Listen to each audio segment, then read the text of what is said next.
7. The Gospel according to St. Mark. Of the Elders. 1-4. Now when the Pharisees with some scribes who had come from Jerusalem gathered around him, they observed that some of his disciples ate their meals with unclean, that is, unwashed, hands. For the Pharisees and, in fact, all Jews, do not eat without carefully washing their hands, keeping the tradition of the elders. And on coming from the marketplace, they do not eat without purifying themselves.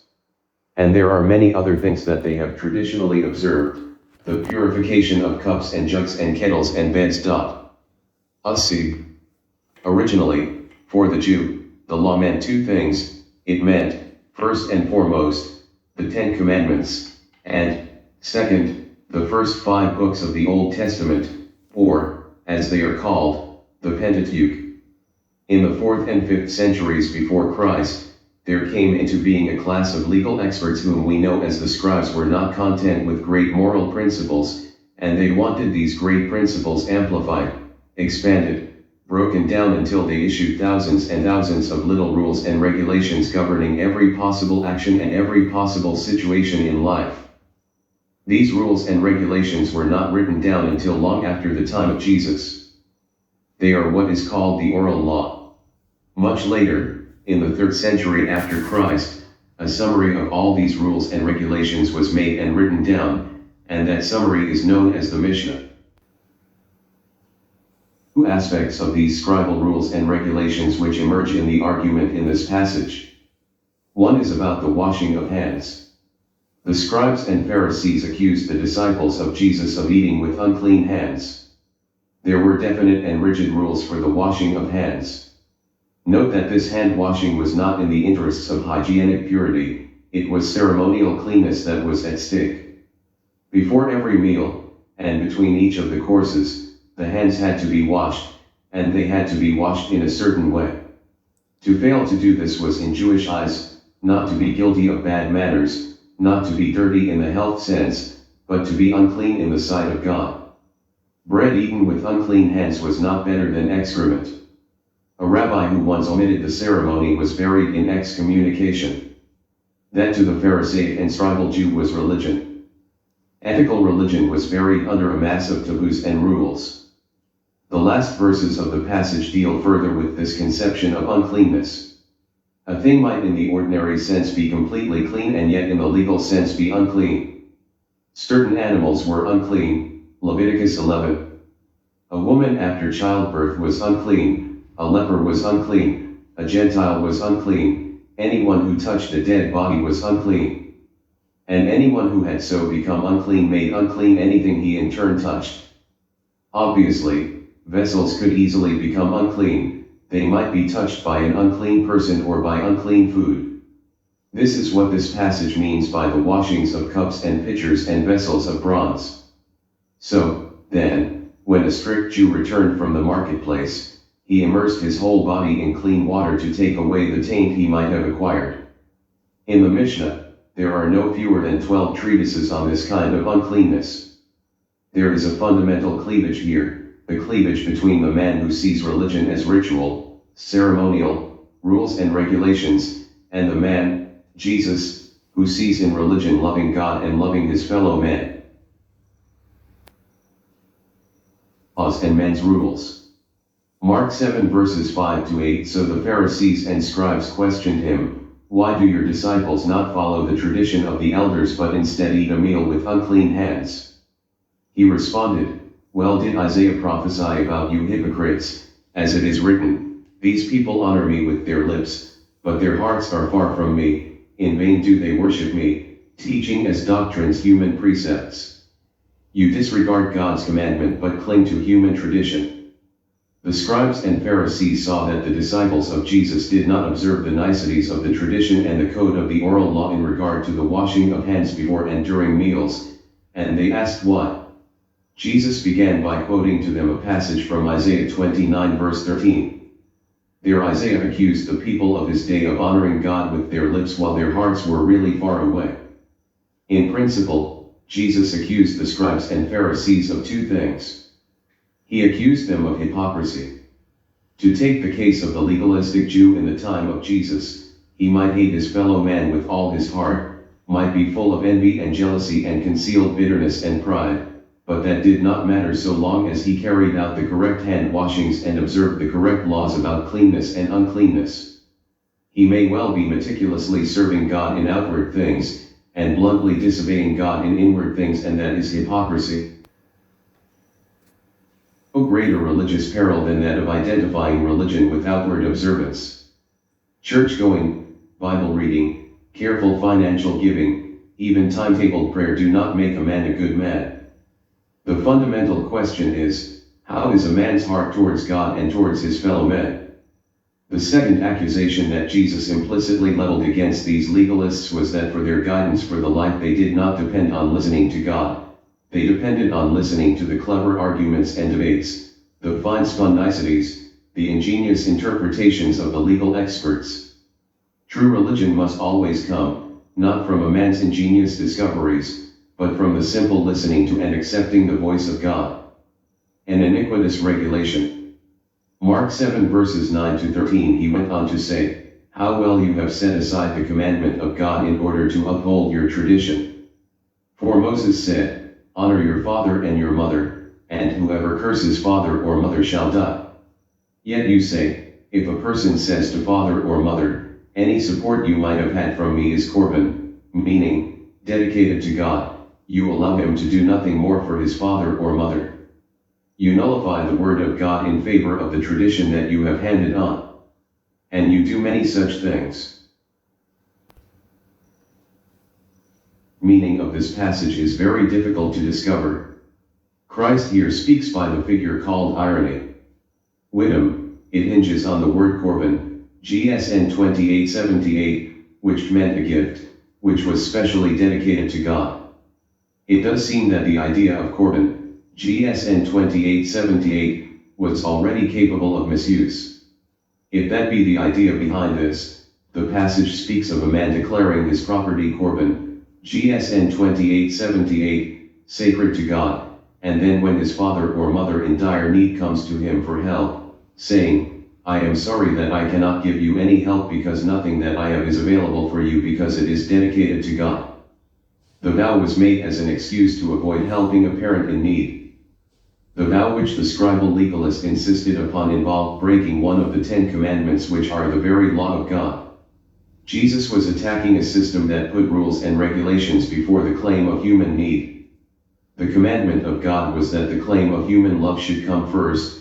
The commandment of the scribes was that the claim of legal rules and regulations should come first. Jesus was quite sure that any regulation which prevented a man from giving help where help was needed was nothing less than a contradiction of the law of God. So, nothing that prevents us from helping a fellow man can ever be a rule approved by God. Defilement. Mark 7 verses 14 to 23 he called the crowd to him again and said, "Listen to me, all of you, and understand. There is nothing which goes into a man from outside which can render him unclean, but it is the things which come out of a man which renders the man unclean." When he came into the house, away from the crowd, his disciples asked him about this hard saying. He said to them, "So, then, are you too unable to grasp things? Do you not understand that everything that goes into a man from outside cannot render him unclean, because it does not go into his heart, but into his stomach, and it is then evacuated from him by natural bodily processes? The effect of the saying is to render all foods clean." But he went on to say, "What comes out of a man, that is what renders the man unclean. It is from within, from the heart, that there come evil designs, fornications, thefts, murders, adulteries, covetous deeds, evil deeds, guile, wanton wickedness, envy, slander, pride, folly. All these evil things come from within, and they render a man unclean." Jesus has been arguing with the legal experts about different aspects of the traditional law. He has shown the irrelevance of the elaborate hand washings. But here he says something more startling yet. He declares that nothing that goes into a man can possibly defile him, for it is received only into his body, which rids itself of it in the normal, Physical way. Ever believed that, and no Orthodox Jew believes it yet. Leviticus 11 has a long list of animals that are unclean and may not be used for food. How very seriously this was taken can be seen from many an incident in Maccabean times. At that time the Syrian king, Antiochus Epiphanes, was determined to root out the Jewish faith. One of the things he demanded was that the Jews should eat pork, swine's flesh, but they died in their hundreds rather than do so. 1 Maccabees 1 verses 62 to 63. 2 Maccabees 7 tells the story of a widow and her 7 sons. It was demanded that they should eat swine's flesh. They refused. The first had his tongue cut out, the ends of his limbs cut off, and he was then roasted alive in a pan. The second had his hair and the skin of his skull torn off. One by one they were tortured to death while their aged mother looked on and cheered them on. They died rather than eat meat which to them was unclean. It is in face of this that Jesus made his revolutionary statement that nothing that goes into a man can make him unclean. He was wiping out at one stroke the laws for which Jews had suffered and died. No wonder the disciples were amazed. In effect, Jesus was saying that things cannot be either unclean or clean in any real religious sense of the term. Only persons can be really defiled, and what defile a person is his own actions, which are the product of his own heart. Are the list of evil things that according to Jesus come out from the heart and make a man unclean. 1. Evil designs, dialogismoi. Every outward act of sin is preceded by an inward act of choice. Jesus begins with the evil thought from which the evil action comes. 2. Fornications, porneia. Later he is to list acts of adultery, moichai, but this first word is a wide word since it means every kind of traffic in a sexual vice, immorality. 3. Thefts, klope. In Greek, there are 2 words for a robber, kleptes and lests. Lests is a brigand. A brigand is someone from a gang who attacks people and robs them, especially in mountains or forests. Barabbas was a lests, John 18 verse 40. And a brigand may be a very brave man although an outlaw. Kleptes is a thief, a person who steals another person's property, especially by stealth and without using force or violence. Judas was a leptes when he stole from the box, John 12 verse 6. A kleptes is a mean, deceitful, dishonorable robber. 4. Murders, phenoi, and adulteries come next in the list and their meaning is clear. Covetous deeds, pleonexia, GSN 4124. Pleonexia comes from 2 Greek words meaning to have more. It has been defined as the spirit which snatches at that which it is not right to take, the destructive appetite for that which belongs to others. It is the spirit that snatches at things to spend them in lust and luxury. It is not just the desire for money and things, it includes the desire for power, and the insatiable lust of the flesh, quenchless thirst for sex. 6. Evil deeds. In Greek there are 2 words for evil, kakos, GSN 2560, which describes a thing which in itself is evil, and poneros, GSN 4190, which describes a person or a thing that is actively evil. Poneria, GSN 4189, is the word used here. Poneria not only corrupts the man who has it, it corrupts others too. Poneros, GSN 4190, the evil one is the title of Satan.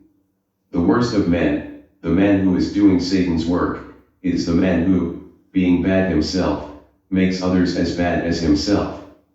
It urges people to delight in mischiefs and tragedies, loving to trouble our neighbor, and to do him ill offices, crossness, perverseness, and make people irritable in interaction.